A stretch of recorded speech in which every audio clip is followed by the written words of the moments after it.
چونکہ تقویٰ کا مضمون آ ہی گیا ہے تو میں آپ کو ایک بہت پیارا واقعہ سنا دیتا ہوں کہ تقویٰ کی تعریف کیا ہے۔ اس پر حضرت عمر رضی اللہ تعالیٰ عنہ کی مجلس شورا میں بھی بحث چھڑ گئی۔ تقویٰ کسے کہتے ہیں؟ ہاؤ ٹو ڈیفائن تقویٰ، تقویٰ کی ایک جامع و معنی تعریف کیا ہوگی؟ اب بہت سے صحابہ نے اپنے اپنی رائے دی۔ حضرت ابی بن کعب رضی اللہ تعالی عنہ وہ خاموش بیٹھے رہے، اور یہ وہ صحابی ہیں جن کے بارے میں حضور کی حدیث یہ ہے اقرأہم ابی بن کعب، میرے صحابہ میں قرآن کا سب سے بڑا عالم اور قاری جو ہے وہ ابی بن کعب ہے۔ تو حضرت عمر نے کہا ابی آپ نے کچھ نہیں بتایا، آپ بتائیں تقویٰ کسے کہتے ہیں؟ اس پر انہوں نے کہا امیر المومنین، اگر کسی شخص کو کسی خاردار جنگل میں سے گزرنا پڑے،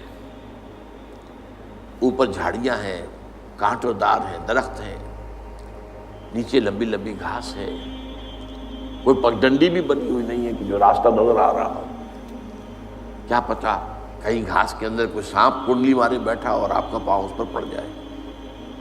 اور آپ کو معلوم ہے امیزن کا طاس اور کانگو کا طاس جو ہے، یہ جو دنیا میں جو سب سے زیادہ گھنے جنگل ہیں افریقہ میں اور ایک ساؤتھ امریکہ میں، ان میں تو سانپ اوپر سے بھی لٹکے ہوئے ہوتے، درختوں سے شاخوں سے لٹکے ہوئے بھی۔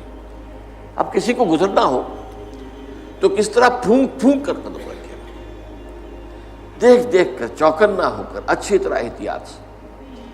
یہ در حقیقت تقویٰ ہے، بچنا، کہیں میرے کپڑے کسی کانٹوں میں الجھ نہ جائیں، کہیں میرا پاؤں کسی موذی جانور کے اوپر نہ آ جائے، کہیں میرا پاؤں کسی موذی جانور کے بل یا بھٹ میں نہ پڑ جائے۔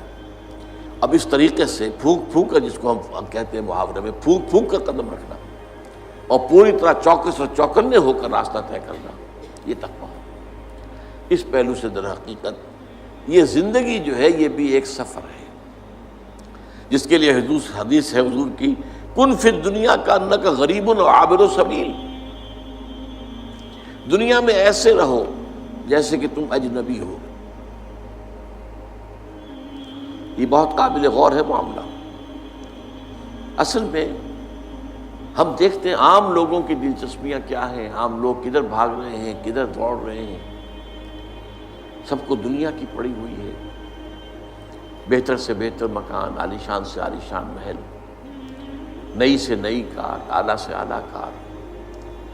اس میں ایک آدمی جو ہے جو حق پر چلنے والا ہو اور جس نے اپنے آپ کو دین کے لیے وقف کر دیا، وہ اپنے آپ کو اجنبی پائے گا۔ میری سوچ اور ہے، ان کی اور، انہیں دنیا کسی اور چیز کی ہے، مجھے فکر کوئی اور دامن کی ہے، تو اجنبی، وہ اپنے آپ کو اس ماحول میں اجنبی پائے گا۔ کن فی الدنیا کانک غریب او عابر سبیل، یہ ایسے رہو جیسے کہ راستہ گزرنے والا ہوتا ہے، اسے راستے سے کوئی پیار نہیں ہوتا۔ اصل میں تو منزل ہے جہاں پہنچنا ہے، اسے راستہ اس منزل تک پہنچانے کا ذریعہ ہے۔ یہی وجہ ہے کہ حضور نے فرمایا صلی اللہ علیہ وسلم، مالی ولی دنیا، مجھے تمہاری دنیا سے کیا سروکار، انما مثلی کا راکب استظل تحت شجرۃ ثم رعی فترکھا، میری مثال تو اس مسافر کی سی ہے، سوار جو تھوڑی دیر کے لیے رکتا ہے کسی درخت کے سائے میں سستانے کے لیے، تھوڑا سا آرام کرنے کے لیے، پھر وہ چھوڑتا ہے اس کو، اپنا راستہ لیتا ہے۔ یہ اس کا ٹھکانہ تو نہیں ہے، یہ اس کی منزل تو نہیں ہے، یہ اس کا گھر تو نہیں ہے، یہاں اسے رہنا تو نہیں ہے۔ تو ٹھیک ہے، دنیا کا درخت کا ایک سایہ تم پر بھی چھت کا ایک سایہ ہو جائے، بہت غنیمت ہے، غنیمت سمجھو کہ سایہ ہے۔ لیکن یہ ہے کہ عالیشان محلوں کی آرزویں دماغ سے نکال دو، دنیا کی چیزوں کی طلب جو ہے وہ دل سے نکال دو، باہر کر دو۔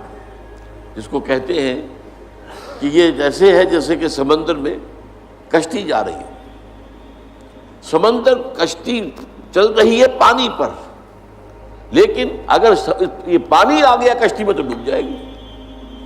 لہذا دنیا میں رہو، یہ سمندر ہے جس میں تمہاری کشتی